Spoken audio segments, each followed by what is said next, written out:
When you read Greek mythology, it is hard not to feel like the gods were unbelievably sensitive.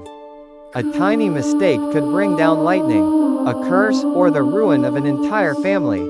But was it really just about breaking a rule? Today, we are taking a closer look at what the gods of Olympus saw as the ultimate form of disrespect.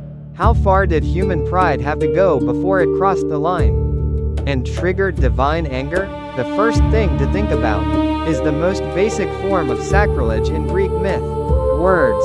The ancient Greeks believed words had power. One careless sentence aimed at a god could destroy a whole household.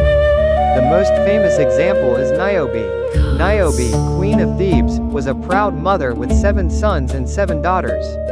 One day, she said to her people, "Plato only had 2 children. Why honor her? If anyone deserves worship, it is me." This was not just bragging. In that moment, Niobe treated her blessings as if they came from her own greatness, not from the gods. In the myth, Plato heard those words, and so did her children, Apollo and Artemis. Their answer was swift.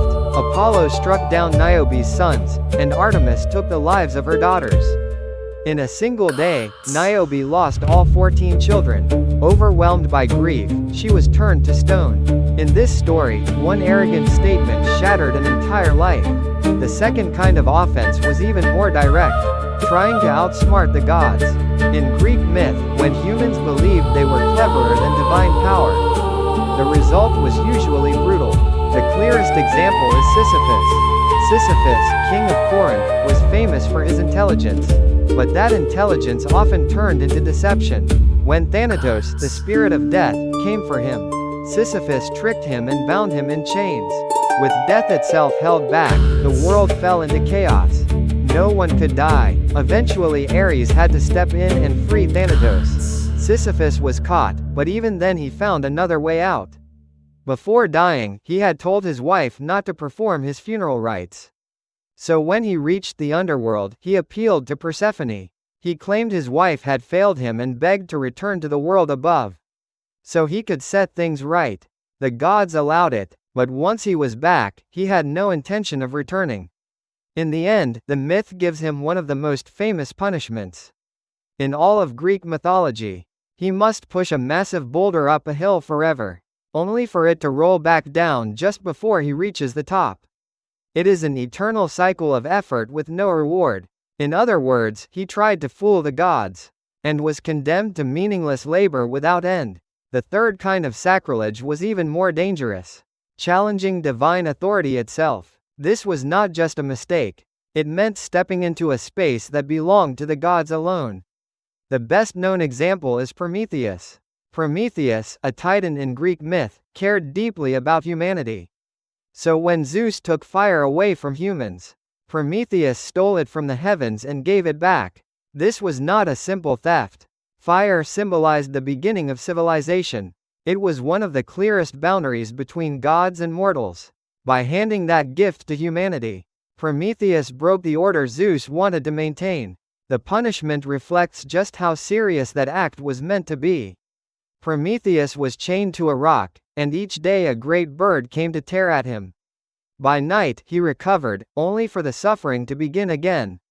It is one of the strongest images in Greek myth of what happens when someone reaches beyond the limits set by the gods. What makes this especially interesting is that the standard for disrespect was never fully consistent. It changed depending on which god you were dealing with. Apollo, for example, is often portrayed as especially proud. In one myth, Apollo's son dies in a chariot accident. The deeper cause points back to Zeus and his lightning.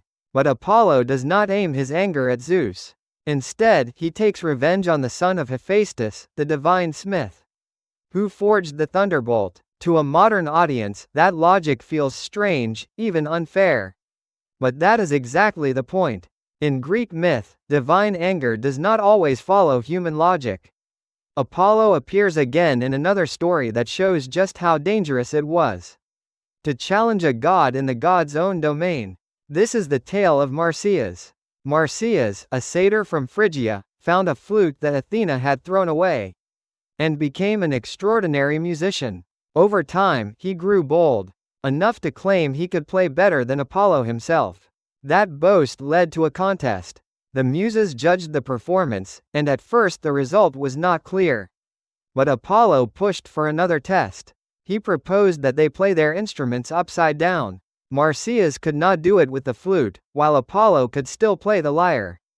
That decided the contest, and in the myth, Apollo's punishment for Marsyas is horrifyingly severe.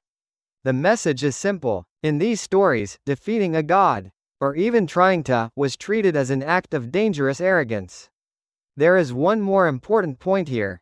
Disrespect toward the gods did not only bring punishment on the person who crossed the line. In Greek myth, the consequences often spread outward.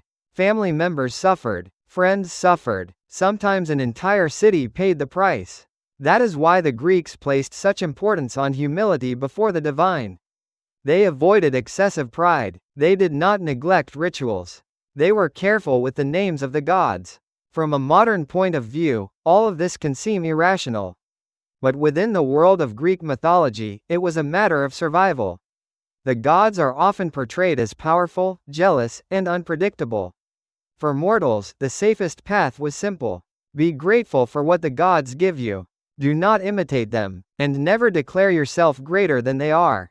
The moment you do, your story is already on its way to becoming a tragedy.